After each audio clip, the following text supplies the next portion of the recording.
Assalamualaikum warahmatullahi wabarakatuh. Bismillahirrahmanirrahim. Alhamdulillahirabbil alamin. Assalatu wassalamu ala asyrafil anbiya'i wal mursalin Sayyidina wa maulana Muhammad wa ala alihi wa sahbihi ajma'in. Amma ba'd. Pertama-tama perkenalkan, nama saya Arifah Azizah. Di sini saya mewakili kelompok 6 akan memaparkan atau mempresentasikan makalah yang telah kami selesaikan bersama dengan judul Penerapan Ejaan Bahasa Indonesia.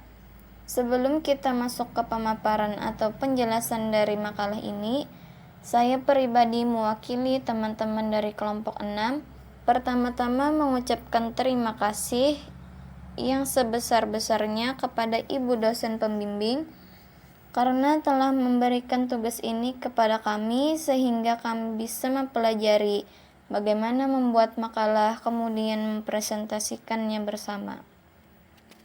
Tentulah ini akan menjadi langkah awal kami untuk kembali mengerjakan tugas-tugas yang lainnya, dan saya meyakini serta mewakili teman-teman dari kelompok 6 bahwa Ibu sangat mengambil peran dalam hal ini, yang mana dengan makalah ini kami bisa memahami serta belajar tentang pembuatan makalah yang tentunya akan menunjang tugas-tugas kami yang di masa mendatang.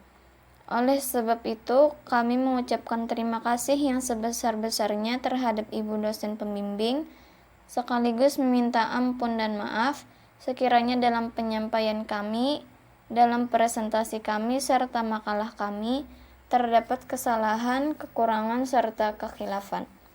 Kemudian kita memasuki ke pembahasan pertama, yaitu tentang hakikat ejaan yang akan disampaikan oleh teman saya Maulana Aziz. A. Hakikat ejaan. Ejaan adalah seperangkat aturan atau kaidah pelambangan bunyi bahasa, pemisahan, penggabungan, dan penulisannya dalam suatu bahasa. Itu adalah definisi yang terkandung dalam Spinoza. Secara teknis, yang dimaksud dengan ejaan adalah penulisan huruf, penulisan kata, dan pemakaian tanda baca. Sedangkan menurut Sitindaon, ejaan merupakan keseluruhan aturan yang telah ditetapkan secara resmi mengenai cara penulisan bunyi ujaran dengan lambang-lambang berupa huruf dan tanda baca, serta bagaimana penggabungan dan pemisahan lambang-lambang itu dalam antar hubungan satu sama lain. Batasan tersebut menunjukkan pengertian kata ejaan berbeda dengan kata mengeja.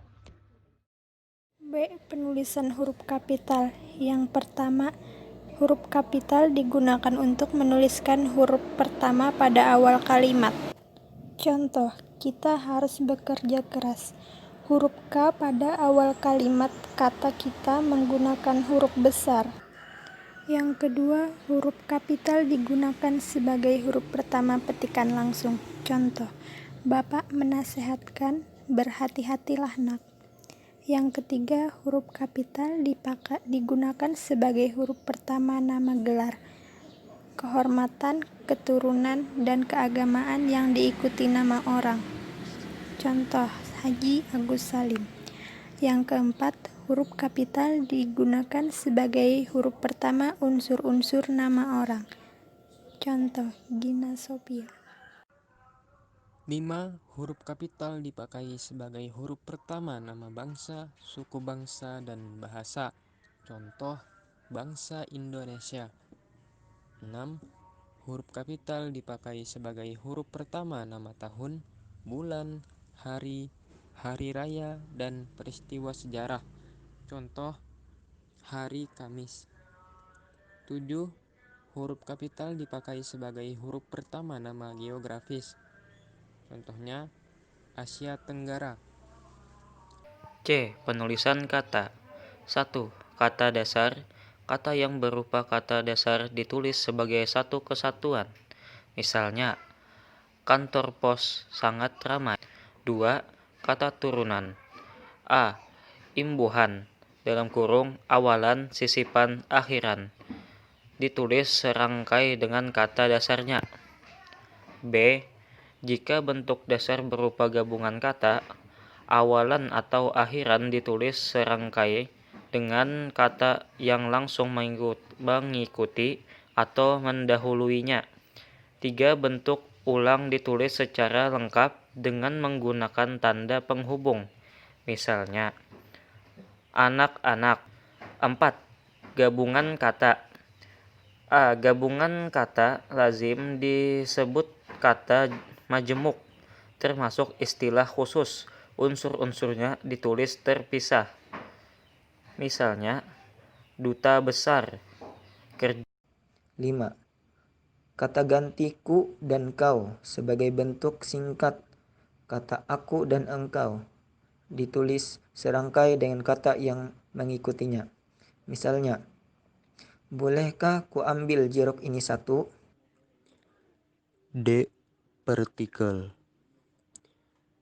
1. Partikel lah dan kah ditulis serangkai dengan kata yang mendahuluinya. Misalnya, bacalah peraturan ini sampai tuntas. Kedua, partikel pun ditulis terpisah dari kata yang mendahuluinya. Misalnya, apapun yang dikatakannya, aku tetap tak percaya. Yang ketiga, partikel pun ditulis terpisah dari bagian kalimat yang mendahului dan mengikutinya. Misalnya, mereka masuk ruang satu per satu, atau dalam kurung satu demi satu.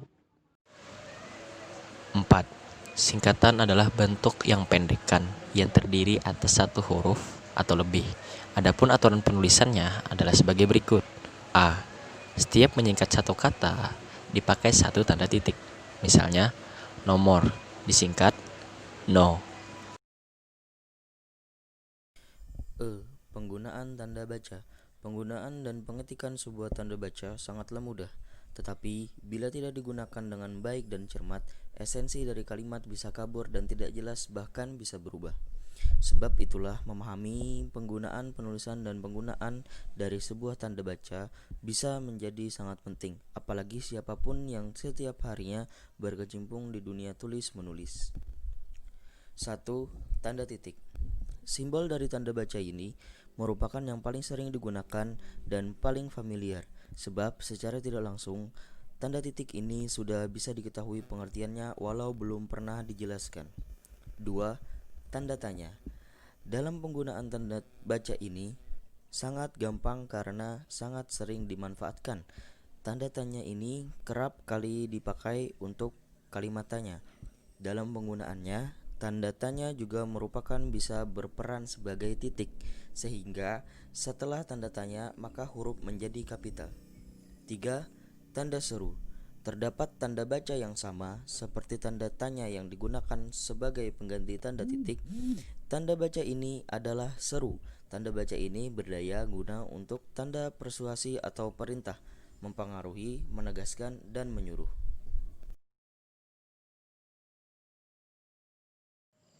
Kesimpulan, ejaan adalah penulisan huruf, penulisan kata, dan pemakaian tanda baca. Huruf kapital atau huruf besar dipakai sebagai huruf pertama pada kata awal kalimat, petikan langsung, ungkapan yang berhubungan dengan nama Tuhan dan kitab suci, termasuk kata ganti untuk Tuhan, gelar kehormatan, keturunan, dan keagamaan yang diikuti nama orang.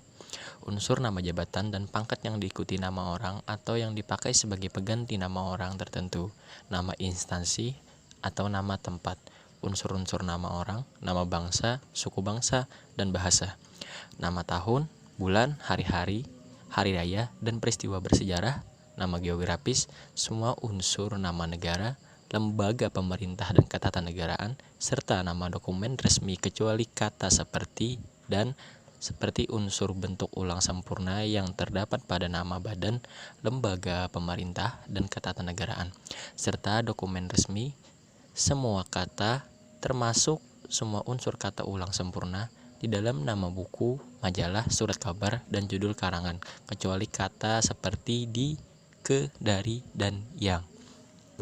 Dan untuk yang tidak terletak pada posisi awal, singkatan nama gelar, pangkat, dan sapaan. Kata petunjuk hubungan kekerabatan seperti bapak, ibu, saudara, kakak, adik, dan paman yang dipakai dalam penyapaan dan pengacuan kata ganti Anda. Demikianlah presentasi dari kami.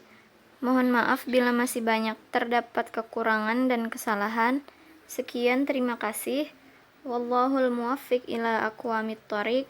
Assalamualaikum warahmatullahi wabarakatuh.